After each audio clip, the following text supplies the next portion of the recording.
Let's talk about Cain and Abel. First off, thanks for joining us here on the channel. If you're not already subscribed, then hit that button and you can keep up to date with the conversation that's unfolding here at Commons. But on Sunday, Scott walked us through the stories of Cain and Abel. I want to talk today another way to think about this story in terms of archetypes, in terms of representative figures that show us a bit of a window into human development and some of the tension that that creates as we move through those different stages. In the early chapters of Genesis, once we get through the formation of the cosmos and the world, which we talked about in the first 2 weeks of this series, we are introduced to four characters, Cain and Abel, but also their parents, Adam and Eve. And there's this really interesting frame to look at these stories from if you just step back a couple feet to look at the bigger picture. Adam and Eve are the first humans on the earth, and they are given all the trees of the garden to eat from except for one that they're told to stay away from. This is essentially a hunter-gatherer culture where there is no need to cultivate or produce agriculture. There is just simply an abundance of food that's available when it's needed. You take what you need and you eat. However, there is this one warning for them not to eat from the tree of the knowledge of good and evil. This warning that, look, you can have whatever you want, but don't go too crazy, don't get too greedy, or eventually you will consume your environment, everything that's around you. And this is a very real part of hunter-gatherer cultures in ancient human development, but even today. You have to manage your desire to gather what you need without overtaxing your environment and leaving it unable to keep up with you. The next two characters that come along are Cain and Abel, their children. And Abel, we're told, is a nomadic pastoralist. And basically what that means is he gathers and tends to flocks. This is, we know, the next development in human societal evolution. We moved from hunter-gatherer cultures that took what they needed from the environment to cultures that began to raise animals, flocks, and move with them through the environment.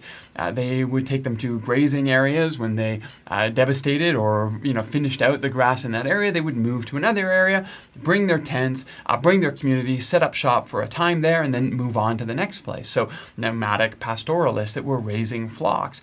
And then we move into agrarian societies where we stop actually moving from place to place with our flocks of animals, but we set up shop and we settle down. And maybe we keep some animals, some flocks, but really the attention shifts away from raising flocks to raising crops.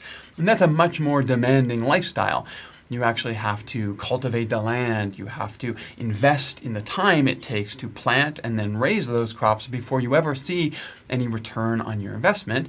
And it's also the first time in human societal development that we begin formulating these ideas of ownership of property and land.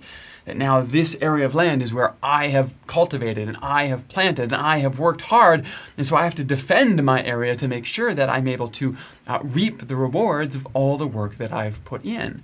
And in the Genesis story, you see this tension between these two brothers, the one that raises flocks and moves from place to place, and the other that is now saying, this is my area, my land that I have invested in, and now I need to make sure that I reap the rewards of that.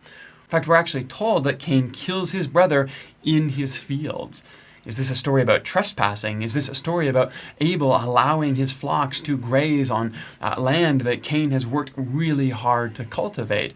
Is this a tension between Abel, who raises flocks and provides the food and the meat and ultimately the skins that become the clothing that allows human societies to continue to develop on the trajectory that we're on? And Cain, who is working really hard to till the land and plant the seeds and has not yet seen the fruits of all of his labor yet. These tensions between the developments of human society, moving from hunter-gatherer, where we take what we want, but we struggle to not overburden the land that we're on, to nomadic pastoralists that raise flocks and move from place to place once we have cleaned it out, and agrarian societies that begin to develop and invest and plan long-term for a future that they have not yet seen. These are steps in the evolution of the human story, from hunter-gatherer to nomadic pastoralists to agrarian societies. And we see this happen in pretty much every human society that we study through the archaeological record. Does this mean that the writers of Genesis had in mind a story that outlined the development of human society? Well, no, I don't think so. Let's take a walk. The way to think about this is not that an anthropologist looked back and tried to gather up the stages of human societal formation. But the way to think about this is that at each stage in our formation, the memories and the learnings of that were gathered and narrativized into a character or an archetype, and that story was held on to. Over time, those characters were then pitted against each other to show the conflict that arose as humans and different societies and tribes challenged each other as they changed and grew. And over time, those stories were then collected, redacted by the writers of Genesis, and used in their purpose, which again is not to track human development, and it's certainly not to tell us about the formation of the universe, but it's to help us understand where we are and how we got here, and how that might then help us face into the challenges that we face as human beings today. There may be this very primeval, primitive memory of human development embedded in this Genesis narrative. And what we're seeing in Genesis is this continued call to push back against this tendency to want to preserve our own resources and to move forward, still progressing, because that's part of the human story and part of the narrative arc of the Bible, but to do that in ways that doesn't pit us against each other. When our progress as a society comes at the expense of believing that others are trespassing on our land, infringing on our wealth, and there's no room for us to allow our prosperity to result in generosity, then God looks on even what we bring to God with disdain, saying the welcome that we extend to our neighbor, to our brother, to our family, to those near us, trumps the pure expression of religious worship. And that story has profound implications for all of us, and continually we are drawn back to this idea that our progress and our blessing has to involve those near us and those we might be willing to leave behind.